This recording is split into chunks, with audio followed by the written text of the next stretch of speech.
আসসালামু আলাইকুম। আশা করি সবাই ভালো আছেন। আজকে আমি আপনাদের জন্য নিয়ে এসেছি খুবই মজাদার একটি নাস্তার রেসিপি। আজকে তৈরি করব ফুলের ডিজাইনের মজাদার একটি নাস্তা। নাস্তাটি দেখতে যেমন সুন্দর, খেতেও অনেক টেস্টি। চলুন শুরু করা যাক। প্রথমে আমি একটি মিক্সিং বোল নিয়েছি। এর মধ্যে দিয়ে দিচ্ছি 2 কাপ পরিমাণ ময়দা, দিয়ে দিচ্ছি স্বাদমতো কিছুটা লবণ, 2 টেবিল চামচ পরিমাণ চিনি। এবারে আমি একটি ডো তৈরি করে নিব। আর এর মধ্যে আমি ব্যবহার করব ইস্ট। নাস্তাটি এতে করে কিন্তু ফুলে উঠবে। আমি এখানে 1 টেবিল চামচ পরিমাণ ইস্ট দিয়ে দিচ্ছি। ইস্টটা দিয়ে দিয়েছি। এবারে একসাথে একটু মাখিয়ে নিচ্ছি। আর আমি এখানে ডোটা তৈরি করব লিকুইড দুধ দিয়ে। লিকুইড দুধটাকে আমি হালকা একটু গরম করে নিয়েছি। এবারে অল্প অল্প পরিমাণে দুধটা অ্যাড করে আমি ডোটা রেডি করে নিব।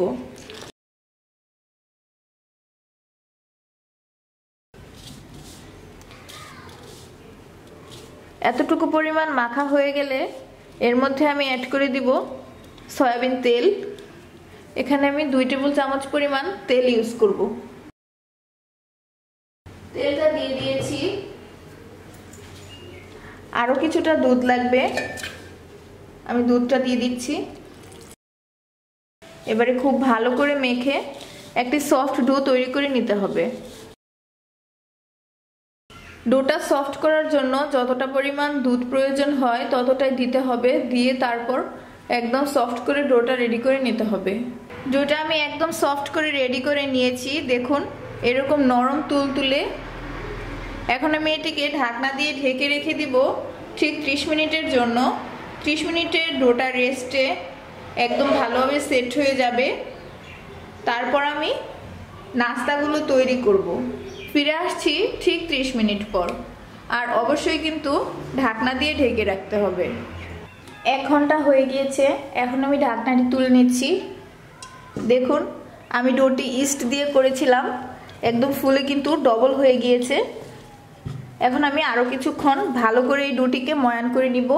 যত ভালো করে ডোটি ময়ান করা হবে পিঠাগুলো কিন্তু ততটাই সফট হবে। আমি যে নাস্তাগুলো তৈরি করব সেগুলো কিন্তু ততটাই সফট হবে এবং খেতে অনেক ভালো লাগবে। খামিটিকে আমি খুব ভালো করে মথে নিয়েছি। তারপর একটি কাঠের পিঁড়ির উপর রেখে এরকম একটু রোল করে নিয়েছি। এবারে আমি লেচি কেটে নিব।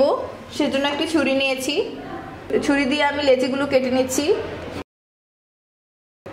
প্রতিটি লেচি দিয়ে আমি একটি করে নাস্তা তৈরি করব। এবারে একটি রেখে বাকি লেচিগুলোকে আমি উঠিয়ে রাখছি। এই লেচিটি দিয়ে প্রথমে নাস্তা তৈরি করে দেখাবো। সেজন্য আমি নিয়েছি একটি কাঠের বেলুন। এবারে এই লেচিটিকে এরকম একটু সমান করে নিতে হবে। তারপর বেলুনের সাহায্যে গোল করে রুটি বেলে নিতে হবে। আমি রুটিটা বেলে নিচ্ছি। দেখুন আমি রুটিটা বেলে নিচ্ছি। রুটির সাইজটা কিন্তু এরকম হলেও কোনো সমস্যা নেই, কারণ এটি আমি তারপর ঠিক করে নিব। রুটিটা বেলে নিয়েছি। এখন দেখুন আমি এর মধ্যে দিয়ে দিব কিছুটা নসিলা। রুটি ঠিক এইখান থেকে এইভাবে একটু লম্বা করে দিয়ে দিব। এতে করে কিন্তু নাস্তাটি খুবই মজাদার হবে, খেতে খুব ভালো লাগবে। নসিলাটা আমি দিয়ে দিয়েছি। এবারে এই দিক থেকে এভাবে একটু রোল করে নিতে হবে। এতটুকু পরিমাণ আমি রোল করেছি। তারপর লক্ষ্য করুন এই দিক থেকে আমি এইভাবে কেটে নিচ্ছি। দেখুন কিভাবে কেটে নিয়েছি। কেটে নেওয়া হয়ে গেলে এভাবে ঘুরিয়ে ঘুরিয়ে নিতে হবে। দেখুন ঠিক এইরকম। তারপর এই পাশটা এভাবে খুলে দিতে হবে আর এই পাশটা এভাবে খুলে নিতে হবে। এদিকে এনে এই 2 পাশ জুড়ে দিতে হবে। তারপর এদিকটা এভাবে লাগিয়ে দিতে হবে। দেখতেই পাচ্ছেন কিভাবে তৈরি করে নিয়েছি। খুব সুন্দর ফুলের মতো তৈরি হয়ে গিয়েছে। আর এটি যখন আমি চুলায় বেক করব। বেক করার পর কিন্তু আরো সুন্দর দেখাবে। সেম পদ্ধতিতে বাকি নাস্তাগুলো আমি তৈরি করে নিচ্ছি। দেখুন সেম পদ্ধতিতে সবগুলো নাস্তা আমি তৈরি করে নিয়েছি। আমি একটি বাটিতে একটি ডিম ফেটিয়ে রেখেছি। একটি ব্রাশের সাহায্যে এবারে আমি এই ডিমটা এগুলোর উপর ব্রাশ করে দিব। ফেটানো ডিমটা এইভাবে এই নাস্তাগুলোর উপর ব্রাশ করে দিচ্ছি। এতে করে নাস্তাগুলো যখন আমি চুলাতে বেক করব এগুলোর উপরে সুন্দর একটি কালার চলে আসবে।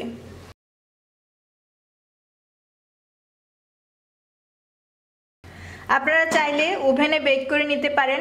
ওভেনে বেক করে নিতে হলে 120 ডিগ্রি সেলসিয়াস তাপমাত্রায় 30 মিনিট ধরে বেক করতে হবে। সবগুলোর উপরে আমি ডিম ব্রাশ করে দিয়েছি। চুলায় বেক করার জন্য আমি একটি বেকিং ট্রে নিয়েছি। এটি একটি বক্সের ঢাকনা। আপনারা এরকম সিলভারের ঢাকনা ইউজ করতে পারেন অথবা বেকিং ট্রে ইউজ করতে পারেন। আর তার উপরে আমি একটি কাগজ বিছিয়ে দিয়েছি যাতে করে নাস্তাগুলো ট্রের সাথে লেগে না যায়। এবারে একটু দূরত্ব বজায় রেখে দুইটি নাস্তা আমি এর মধ্যে দিয়ে দিচ্ছি, কারণ এগুলো কিন্তু বেক করার সময় অনেকটা ফুলে যাবে, সেজন্য খুব বেশি একসাথে দেওয়া যাবে না।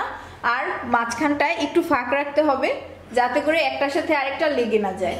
এবারে চলুন দেখে নেই কিভাবে বেক করে নিতে হবে। চুলায় নাস্তাগুলোকে বেক করার জন্য আমি চুলায় একটি বড় পাতিল বসিয়ে নিয়েছি।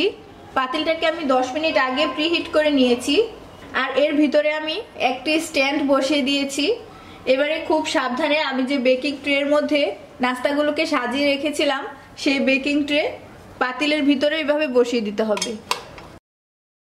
তারপর ঢাকনা দিয়ে ঢেকে দিতে হবে ঠিক 30 মিনিটের জন্য। আর চুলার হিটটা একেবারে কমিয়ে দিতে হবে। ঢাকনার মধ্যে যে ছিদ্রটা রয়েছে আমি একটি কাগজের দ্বারা এই ছিদ্রটা বন্ধ করে দিচ্ছি যাতে করে ভিতর দিক থেকে তাপটা বের হয়ে আসতে না পারে। 30 মিনিটেই কিন্তু নাস্তাটি বেক হয়ে যাবে। ফিরে আসছি ঠিক 30 মিনিট পর। 30 মিনিট হয়ে গিয়েছে। এখন আমি ঢাকনাটি খুলে নিচ্ছি। দেখুন নাস্তাগুলো একদম সুন্দরভাবে বেক হয়ে গিয়েছে। কালারটা কতটা সুন্দর হয়েছে আপনারাই দেখতে পাচ্ছেন। এখন আমি তুলে নিব আর সেম পদ্ধতিতে বাকি নাস্তাগুলো আমি বেক করে নিব। দেখুন সবগুলো নাস্তা আমি সেম পদ্ধতিতে বেক করে নিয়েছি।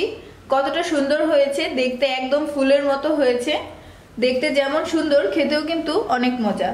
দেখুন এরকম হয়েছে ফুলের মতো। সব দিকটা কিন্তু অনেক সুন্দর হয়েছে।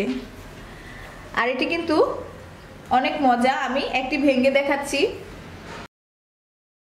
দেখুন ভিতর দিকটা কি সুন্দর হয়েছে। ভিতরে আমি দিয়েছিলাম নসিলা, তাই এটি খাওয়ার জন্য কিন্তু এক্সট্রা কোনো কিছুই লাগবে না, এমনিতেই খেতে পারবেন, খুব মজা লাগবে। রেসিপিটি ভালো লাগলে লাইক, কমেন্ট অ্যান্ড শেয়ার করুন।